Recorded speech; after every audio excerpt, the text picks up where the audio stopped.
Good morning, everyone. How are you all? I hope you all must be fine and you all must be paying attention to your studies. Today, in English 1, we are going to study chapter 14 and the name of the chapter is The Sentences. This is the last chapter of your Fun with Grammar book. Okay? So, what do you mean by sentence? Sentence से आप क्या समझते हैं? हिंदी में इसे क्या बोला जाता है? वाक्य. तो व्हाट इज वाक्य? What is sentence? Group of words. ठीक है, group of words in the right order form a sentence. Group of words जब एक साथ प्रॉपर ऑर्डर में रहते हैं, जिनको पढ़ने के बाद कोई मीनिंग निकलता हो, ठीक है, that is known as sentence. अगर वो ग्रुप ऑफ वर्ड्स है लेकिन वो कंप्लीट मीनिंग नहीं है उसका, तो वो सेंटेंस नहीं होता है. लाइक इफ आई से डांसिंग गर्ल, ठीक है, या फिर मैं ऐसे ही कुछ भी बोलूँ जो कि एक ग्रुप ऑफ वर्ड्स है लेकिन वो सेंटेंस नहीं है. क्यों नहीं है? क्योंकि उसका मीनिंग जो है, कंप्लीट सेंस जो है, उसको पढ़ने के बाद नहीं समझ आता, तो वो सेंटेंस नहीं कहलाता. Okay, so a group of words in the right order form a sentence. For example, the cat is white. Cat किस कलर की है? वाइट कलर की है. They are dancing. Geeta is a girl. अगर मैं बोलूँ गीता गर्ल तो ये प्रॉपर ऑर्डर में भी नहीं है. ग्रुप ऑफ वर्ड्स तो है पर प्रॉपर ऑर्डर में नहीं है. मैं यहाँ पे लिख रही हूँ गीता गर्ल तो आपको कुछ समझ आ रहा है इससे? नहीं. क्यों? क्योंकि ये ग्रुप ऑफ वर्ड्स तो है पर ना ही ये प्रॉपर ऑर्डर में है और ना ही इसका कंप्लीट सेंस यानी कि मीनिंग समझ आ रहा है. So group of words that also arranged in proper order, सही ऑर्डर में होने चाहिए, सही सीक्वेंस में होने चाहिए. जैसे अगर मैं यहाँ पे लिखूँ डॉग, तो डॉग अगर मैं जैसे जंबल कर दूँ, जैसे मैं OGD कर दूँ, तो आपको समझ आ रहा है कि ये क्या है? नहीं. पर जब आप इसे अरेंज करोगे तो आपको समझ आएगा और इसका प्रॉपर मीनिंग भी आता है. तो द सेम वे, जब तक आप सेंटेंस में जो ग्रुप ऑफ वर्ड्स हैं वो प्रॉपरली अरेंज्ड ना हो सीक्वेंस में, तब तक उनका मतलब समझ नहीं आता और तब तक उन्हें आप सेंटेंस नहीं कह सकते हो. ओके, तो group of words in the right order is known as sentence. Group of words in right order are known as sentence. Okay, so here what we are going to study is what is sentence, and then we will be doing the back exercises or the exercises of the chapter. Exercise discuss करूँगी मैं. What you are supposed to do is आप इसे समझने की कोशिश करोगे, then you will go through the book. अपने book को खोलोगे, you will read the text. जो भी आपके बुक में लिखा होगा, कंटेंट जो भी होगा आप उसे पढ़ोगे, एक्सरसाइजेस को खुद से फिल करोगे, and then you will match कि जहाँ पे आपने जो आंसर्स लिखे हैं और जो आंसर्स मैंने आपको बताए इस वीडियो में, दोनों में से क्या डिफरेंस है. ठीक है, अगर आपके कोई भी आंसर्स गलत हैं तो आप कहाँ गलत हो, आपको कहाँ प्रॉब्लम आ रही है, you will try to find it and then you will ask me in the online class. आप ऑनलाइन क्लास में फिर मुझसे वो डाउट्स क्लियर कर सकते हो. So let's begin with the exercise. I will repeat once again what is sentence. Yeah, what do you mean by sentence? तो group of words in right order forms a sentence. group of words जो कि proper order में हो, proper sequence में हो, जैसे कि A के बाद B ही आएगा, कभी B A नहीं लिख सकते. क्यों? क्योंकि इसका ये sequence है. तो वैसे ही proper sequence, proper order में जब तक words को arrange ना करें वो sentence नहीं कहलाता. Okay? Match the sentences to the correct pictures. यहाँ पे कुछ पिक्चर्स हैं और कुछ सेंटेंसेस हैं. What you have to do is आपको मैच करने हैं. तो I have done it, you to see to it. Mohan has a yellow cap. तो यहाँ पे एक बॉय है जो कि येलो कैप पहना है, तो we will match the sentence.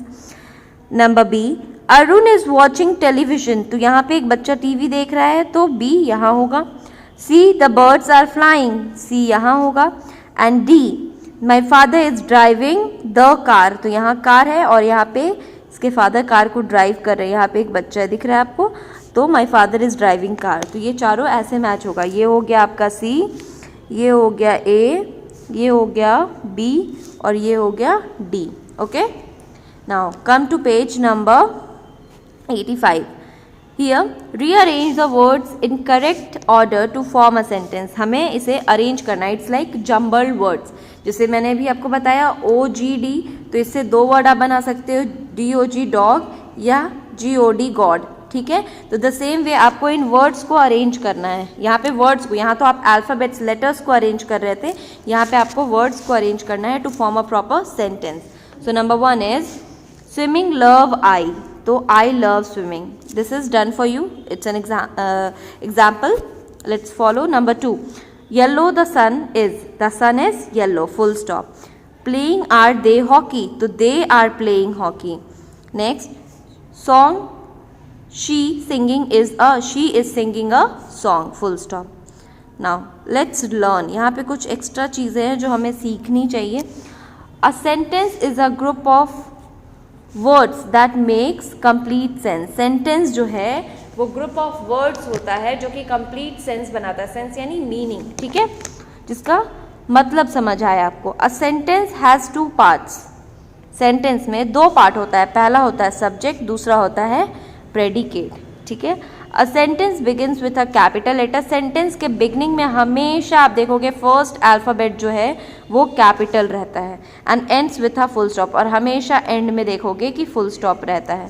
Okay, तो the first set of words makes complete sense. The first set of words जो होते हैं सेंटेंस में वो कंप्लीट सेंस बनाते हैं, यानी कि मतलब बनाते हैं. Okay, each of these sentences has 2 parts of it. यहाँ पे सेंटेंसेस हैं जैसे he is a boy, mother is calling me, dogs bark. तो ये सारे सेंटेंस के 2 पार्ट हैं. पहला है सब्जेक्ट, दूसरा है प्रेडिकेट. तो सब्जेक्ट कौन कौन है? जो फर्स्ट वर्ड्स हैं जो कि नाउन होते हैं या प्रोनाउन होते हैं वो हो जाते हैं आपके सब्जेक्ट. और रेस्ट जो है सेंटेंस का पार्ट नाउन को या प्रोनाउन को छोड़ के वो हो जाता है हमारा प्रेडिकेट. ओके, जैसे कि ये क्या है? प्रोनाउन है, नाउन की जगह पे यूज़ हुआ है. मदर, डॉग्स, ये सब क्या है? ये सब सब्जेक्ट हैं. और जो इनके बाद था is a boy, is calling me, bark, ये सब क्या बन गए? Predicate. The same way we have to underline the nouns and circle verbs. हमें नाउन को अंडरलाइन करना है और वर्ब को सर्कल करना है. Draw a line dividing the noun part and the verb part. हमें नाउन पार्ट और वर्ब पार्ट को अलग करना है. तो नाउन का मतलब क्या होता है? नाउन मतलब होता है संज्ञा. प्रोनाउन मतलब सर्वनाम, ठीक है. एंड वर्ब मतलब क्या होता है? क्रिया. क्रिया यानी कि काम. तो नाउन या प्रोनाउन क्या होता है? किसी भी चीज़ का नाम होता है नाउन, और प्रोनाउन जो उस नाम को रिप्लेस करे उन वर्ड्स को कहते हैं प्रोनाउन या फिर सर्वनाम, ठीक है. वर्ब क्या होता है? क्रिया यानी कि काम. तो यहाँ पे पहला, तो यहाँ पे नाउन क्या है? बर्ड्स. तो हम लोग बर्ड्स को अंडरलाइन करें क्योंकि यहाँ लिखा हुआ है underline the noun and circle the words. तो नाउन को अंडरलाइन करना है और वर्ड्स को सर्कल करना है. तो आर फ्लाइंग को सर्कल. आर को क्यों सर्कल किए? सिर्फ फ्लाइंग को क्यों नहीं सर्कल किए? क्योंकि आर भी वर्ब है, ठीक है. इज, एम, आर ये सब क्या है? वर्ब में आते हैं. हेल्पिंग वर्ब जो कि मेन वर्ब की मदद करते हैं. Okay, so number 1, number A the. और बीच में देखो यहाँ पे एक लाइन है. ये किस लिए बनाया गया है? ताकि आप सेंटेंस को डिवाइड कर सको. नाउन पार्ट अलग और वर्ब पार्ट अलग. तो पहला एग्जाम्पल तो आपके पास क्या हुआ है? The birds are flying. तो आर फ्लाइंग वर्ब है तो इसको सर्कल कर दिए. बर्ड्स नाउन है तो इसको अंडरलाइन और बीच में एक लाइन ड्रॉ, ताकि आप नाउन पार्ट को अलग और वर्ब पार्ट को अलग कर सको. तो the same way we have to do. Number 1 the cat. तो कैट आपका नाउन हो गया तो अंडरलाइन कर दिए. द गर्ल्स, गर्ल्स आपका नाउन है. राजू नाउन है. सन नाउन है. चर्च बेल्स नाउन है. तो इसे हम लोगों ने अंडरलाइन कर दिया. Then is sleeping, are writing, is brushing, is shining and are ringing, ये सब क्या है? वर्ब है. यहाँ पे देखो टीथ भी नाउन है तो इसे भी अंडरलाइन किया है. और बीच में नाउन और वर्ब पार्ट को सेपरेट करते हुए हम लोगों ने यहाँ पे लाइन ड्रॉ किया है. The same way you will also do. Okay, ये दिख रहा है आपको exercise. The cat, cat underline, फिर डिवाइड करते हुए लाइन है. And then is sleeping circle. The girls, girls noun, then separate करने के लिए एक लाइन है बीच में. And then are writing, that is verb को सर्कल. राजू नाउन है उसको अंडरलाइन किया हुआ है, फिर डिवाइड करने के लिए एक लाइन ड्रॉ किया हुआ है. And then is brushing circle. और यहाँ पे टीथ भी नाउन है तो टीथ को भी हम लोगों ने अंडरलाइन किया है. The sun is shining brightly. तो सन नाउन है, इज शाइनिंग वर्ब है तो उसको सर्कल. ब्राइटली यहाँ पे क्या हो गया? The sun is shining brightly. तो शाइनिंग ब्राइटली, तो ये क्या हो जाएगा? एडवर्ब हो जाएगा.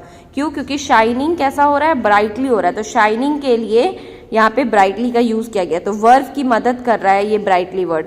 तो यानी मदद क्या कर रहा है, वो उसको डिस्क्राइब कर रहा है, ठीक है। तो इसीलिए शाइनिंग के साथ जो ब्राइटली लगा है ये एडवर्ब हो गया। द चर्च बीच में लाइन है, सेपरेट कर रहा है। आर रिंगिंग, तो are ringing verb, church bells जो है वो हो गया noun. Understood. Now come to the next exercise. Match the noun part with the verb part to make sentences. Noun part और वर्ब पार्ट को मैच करना है। नंबर 1 बीज, तो बीज का क्या होगा, make Honey, a cow Yeats grass, a dog loves bones, a duck swims, and birds make nests. Okay, I have written A B C D E, आप भी नंबरिंग कर सकते हो। Write one sentence about each picture. Her picture के बारे में हमें एक सेंटेंस लिखना है। The dog is barking, the girl is dancing, aeroplane is flying, the fish is swimming. Now here is the fun task. This you have to do on your own, but मैंने यहाँ पे किया हुआ है। तो यहाँ पे क्या है कि हमें देखना है कहाँ कैपिटल लेटर होगा, कहाँ स्मॉल लेटर होगा और कहाँ पंक्चुएशन मार्क यानी फुल स्टॉप कॉमा, ये सब, ठीक है। यहाँ पे Ramya went to the railway station on Sunday. Ramya Sunday को रेलवे स्टेशन गई और उसने 6 लाइन्स लिखी। राम्या ये है, ठीक है ना, उसने 6 लाइन्स लिखी, 6 लाइन्स शी रोट, ठीक है। About all the things that she saw around her, जो भी उसके आसपास था उसके बारे में उसने 6 लाइन्स लिखे। She forgot to begin with capital letters and end with full stop. जैसे कि सेंटेंसेस में बिगिन होता है कैपिटल लेटर से और एंड होता है फुल स्टॉप से, तो वो ये चीज़ करना भूल गई। Now what we have to do is, हमें उसके लिए इन सेंटेंसेस को करेक्ट करना है।